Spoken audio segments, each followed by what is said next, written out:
Hello students, आज की class में आपका स्वागत है। मनुष्य को खोज निकालो। बच्चों, पिछले वीडियो में आपने इस पाठ की व्याख्या देखी थी। इस वीडियो में हम इस पाठ के प्रश्नोत्तर और व्याकरण देखते हैं। मूल व्यक्ति को कवि ने कहाँ से खोज निकालने को कहा है? मूल व्यक्ति को कवि ने विभिन्न जातियों, वर्णों व संस्कृतियों में बटे मनुष्य समाज में से सच्चे मनुष्य की पहचान कर उसे खोज निकालने को कहा है।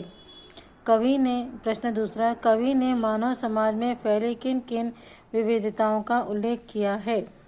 कवि ने मानव समाज में फैली जाति, वर्ण, संस्कृति, धर्म, रीति रिवाज, भाषा, वेशभूषा, संपन्नता, विपन्नता आदि विविधताओं का उल्लेख किया है।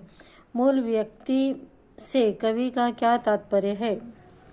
कवि का मूल व्यक्ति से तात्पर्य यह है कि वह मनुष्य जो वर्ण, जाति, संस्कृति, समाज को भूल कर प्रेम की भाषा बोलता है, जो अमीर, गरीब, सज्जन, दुर्जन आदि का भेदभाव न करता हो, सब मनुष्यों को अपने समान मानता हो, उसे मूल व्यक्ति कहा गया है। प्रश्न चौथा, आज समाज में व्यक्ति के बीच किस प्रकार के भेद उत्पन्न हो गए हैं? आज समाज में व्यक्ति के बीच जाति, धर्म, देश, भाषा, वेशभूषा, राजा, प्रजा, धनी और निर्धन आदि के भेद उत्पन्न हो गए हैं। इस कविता में कवि ने खंड मनुष्य का प्रयोग किया है। इससे आप क्या समझते हैं? इस कविता में कवि ने खंड मनुष्य टुकड़ों में बटे मनुष्य के लिए कहा है। इससे हम यही समझते हैं कि दुनिया में बिखरे हुए मनुष्य को एकजुट करने की आवश्यकता है। मानव से ही मानवता का निर्माण होता है, इसलिए टुकड़ों में बटे मनुष्य को एकता के सूत्र में बांधना है। अगला प्रश्न, कवि किस अंध यवनिका को उठाने की बात कह रहा है? कवि प्रचलित रीति रिवाजों एवं अंधविश्वासों की अंध यवनिका को उठाने की बात कह रहा है। वर्गों में बटा हुआ मनुष्य किस प्रकार पूर्ण मनुष्य बन सकता है? कवि के अनुसार जातिगत, धर्मगत और वर्णगत भेदभाव की भावना को भूलकर मनुष्य आपसी सहयोग एवं सद्भावना से जीवन व्यतीत करे तो मनुष्य पूर्ण मनुष्य बन सकता है। अगला प्रश्न है, रूढ़ी रीतिगत विश्वासों को मिटा देने की बात कवि ने क्यों की है? रूढ़ी रीतिगत विश्वासों के कारण लोगों में एक दूसरे के प्रति नफरत के भाव पैदा होते हैं, समाज की एकता और शांति भंग होती है, इससे राष्ट्र कमजोर होता है। इस कारण कवि ने रूढ़ी रीतिगत विश्वासों को मिटा देने की बात कही है। आपके दृष्टि में एक आदमी की क्या विशेषताएं होनी चाहिए, चर्चा करके लिखिए।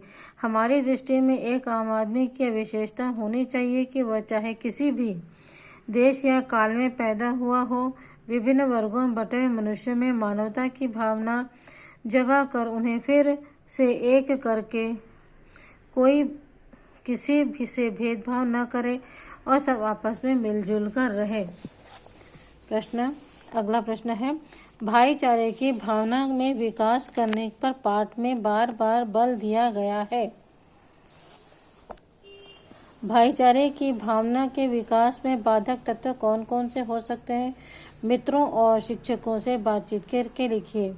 भाईचारे की भावना के विकास में बाधक तत्व हैं जाति, वर्ग, भाषा, पहनावा, संकुचित विचार आदि हैं।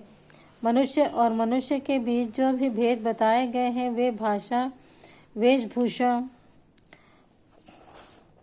उपासना के आधार पर बताए गए हैं, जो केवल बाह्य तत्व हैं, जबकि मूल रूप से सभी मनुष्य एक हैं। कैसे? इस विषय पर अपनी सहमति के कारण सहित लिखिए।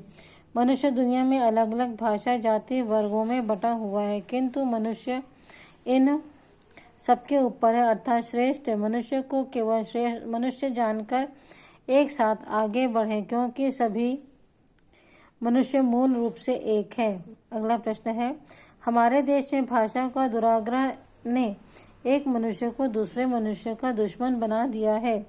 शिक्षक तथा साथियों से चर्चा करके लिखिए। हमारे देश में उत्तर से लेकर दक्षिण तक और पूर्व से लेकर पश्चिम तक अलग अलग प्रांतों में अलग अलग भाषाएं बोली जाती हैं। एक प्रांत के निवासी अपनी भाषा को श्रेष्ठ समझते हैं तथा दूसरे प्रांत की भाषा को नफरत की दृष्टि से देखते हैं। इस प्रकार भाषा के दुराग्रह ने एक मनुष्य को दूसरे मनुष्य का दुश्मन बना दिया है। हमारे समाज में फैली रूढ़ियों और अंधविश्वासों ने किस प्रकार लोगों में एक दूसरे के प्रति घृणा की भावना पैदा कर दिए हैं। स्वयं के अनुभव के आधार पर उदाहरण के माध्यम से अपनी बात को रखिए। उत्तर: हमारा समाज आज भी विभिन्न जातियों एवं धर्म वर्गों में बटा हुआ है। जाति व्यवस्था के कारण समाज में आज भी छुआछूत एवं ऊंच नीच की भावना विद्यमान है। इन सामाजिक बुराइयों ने लोगों में एक दूसरे के प्रति घृणा के भाव पैदा कर दिए हैं। इस कविता में अगला प्रश्न है, इस कविता में एक सच्चे मनुष्य को खोज निकालने की बात कही गई है। एक सच्चे मनुष्य की आपकी क्या कल्पना है? 10 वाक्यों में लिखिए। सच्चा मनुष्य एक दूसरे से भेदभाव नहीं करता। सच्चा मनुष्य जाति, वर्ण तथा संस्कृति में जकड़ा नहीं होता है। वह प्रत्येक श्रेणी, वर्ग, वर्ण को ऊपर उठाने में प्रयत्न करता है। वह अमीर गरीब में भेदभाव नहीं करता है। नर नारी को समान दर्जा देता है। मानवता की रक्षा में लगा रहता है। जो क्षेत्रीयता की भावना उत्पन्न न करे वह सच्चा मनुष्य होता है। उच्च, नेक एवं आदर्श प्रस्तुत करने वाला सच्चा मनुष्य होता है। सच्चा मनुष्य प्रत्येक धर्म व नीतियों के माध्यम से समानता का भाव रखता है। सच्चे मनुष्य को टुकड़ों में बंटे समाज को एक करने का प्रयास करना चाहिए। इसके साथ ही बच्चों इस वीडियो में इतना ही। आगे की वीडियो में इसके आगे का पार्ट देखेंगे। Okay, bye.